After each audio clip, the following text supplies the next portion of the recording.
In this video, we are going to talk about how to write paragraphs. This is part of improving your writing.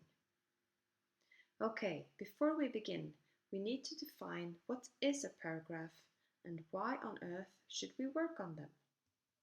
Well, to put it simple, you could say that a paragraph is a group of sentences in a text. To be even more precise, you should say that a paragraph is a group of sentences about one particular topic or thought in a text.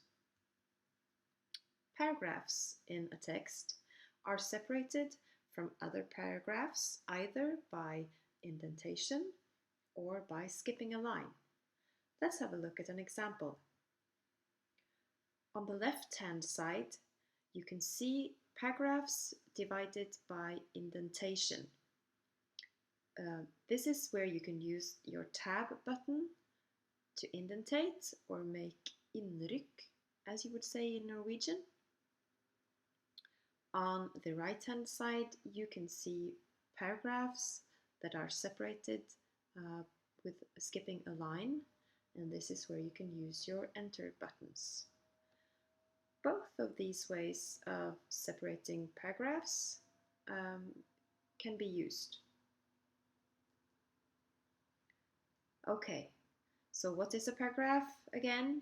Well, a group of sentences in a text, a group of sentences about one particular topic or thought in a text, and paragraphs in a text are separated from other paragraphs by indentation or by skipping a line. A good rule of thumb when writing a paragraph is to think that a paragraph should be longer than one sentence and much less than a page. Okay, why work on good paragraphs? Well, because good paragraphs equals good structure, which again equals a good text. Let's move on to how to structure a paragraph. A paragraph can be divided into 3 parts, and these parts we're going to look at right now. You should begin your paragraph with a so-called topic sentence. This is the opening sentence, the first sentence in your paragraph, and this sentence contains the main idea or the topic of a paragraph. Topic sentences, therefore, are important because they tell the reader what the paragraph is going to be about. After your topic sentence, you should add supporting sentences. In these sentences, you explain, you elaborate, you give examples to your topic sentence. Very many paragraphs also have concluding sentences. In a concluding sentence, you can either repeat the main idea or the topic. You can have a conclusion, you can conclude to what the topic sentence and the supporting sentences have shown. Or you can have a sentence that is a good transition to the next paragraph. In some paragraphs, a concluding sentence is not necessary, but a transition to the next paragraph is a good idea anyway. Okay. Coherency and flow, linking words. When writing, it's important to show the reader that you have coherency and flow in your text. Using linking words or transitional words give coherency and flow to your text.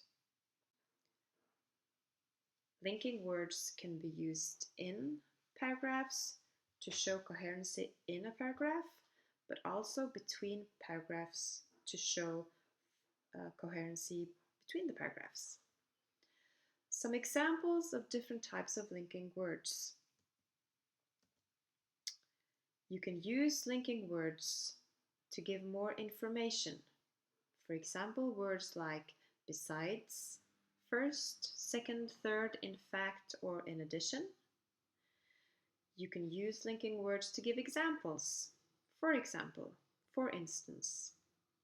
To summarize or conclude, you can use words like briefly, to sum up, hence, or to conclude. You can also show the result or effect by using words like accordingly, finally, therefore, or consequently. Time of relations or sequence can be shown by using words like first of all, secondly, thirdly, finally, or to begin with. You can show cause or reason in words like because or due to. Or you can compare and contrast by using words like however, likewise, nevertheless, on the other hand, or whereas. These are all examples of linking words or transitional words that can be used to give coherency to a text. You can find even more suggestions to linking words if you have a look in your textbook or if you search the internet. Use linking words or transitional words and Google, for example. Okay, it's time to have a look at a student example. This example is from a student who has been given the task of writing about themes in a film called Dead Poets Society. We had seen the film together in class. We had worked on how to write good paragraphs, and the task was to write a couple of paragraphs that had a topic sentence, supporting sentences, and a concluding sentence. Okay, so let's have a look at what this student wrote. The themes in Dead Poets Society. The central theme of this movie is Carpe Diem, which means seize the day in English. Mr. Keating wants his students to make their lives extraordinary and to follow their dreams. Neil follows his passion for acting and theatre. Knox Overstreet goes after the girl he likes, and the shy boy Todd eventually speaks in front of the class.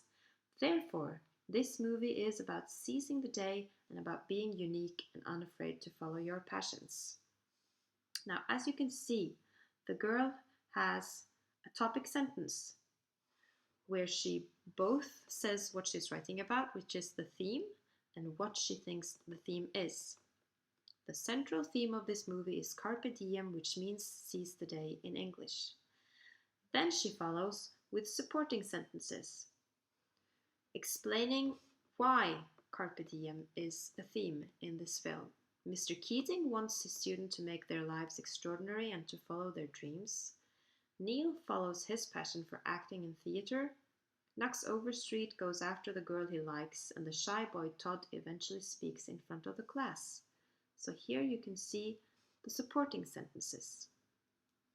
Finally, she uses a transitional word, therefore, and gives her concluding sentence. Therefore, this movie is about seizing the day and about being unique and unafraid to follow your passions. So here you can obviously see the link between the topic sentence and the concluding sentence. And in between, she has the supporting sentences. Okay, let's have a look at the next paragraph.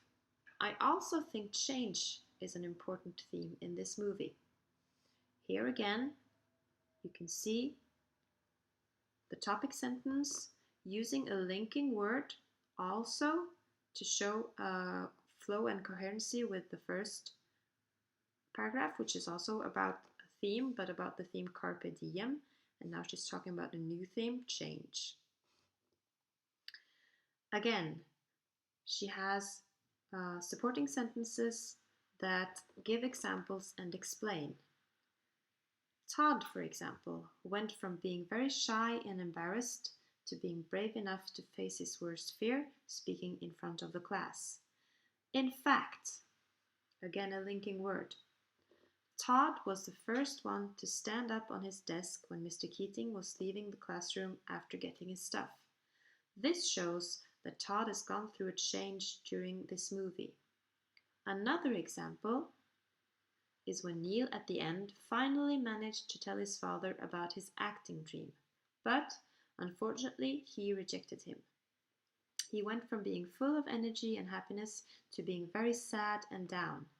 He decided that if he could not live life the way he wanted it, he would not live at all. This shows that he has gone through a change from being afraid of his father and only letting him decide his life for him to face him with his dream of acting and trying to go his own way. Now, what I have commented on, as you can see here, is that this paragraph lacks perhaps a concluding sentence if you compare it with the first paragraph. Still, this is a really good paragraph because it has a very clear topic sentence, good examples and explanations, and also she uses linking words in a good way to show coherency.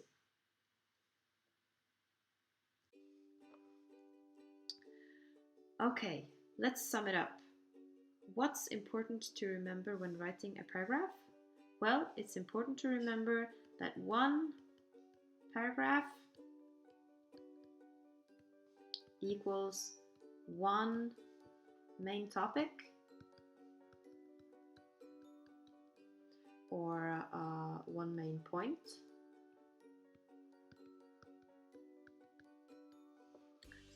It's important to build your paragraph like this: topic, sentence, plus supporting sentences,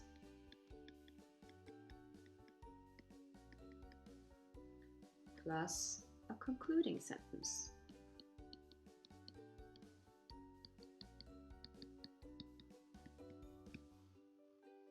Use linking words.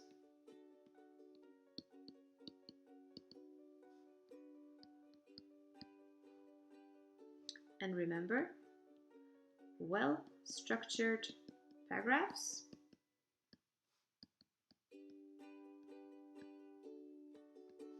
equals well-structured texts.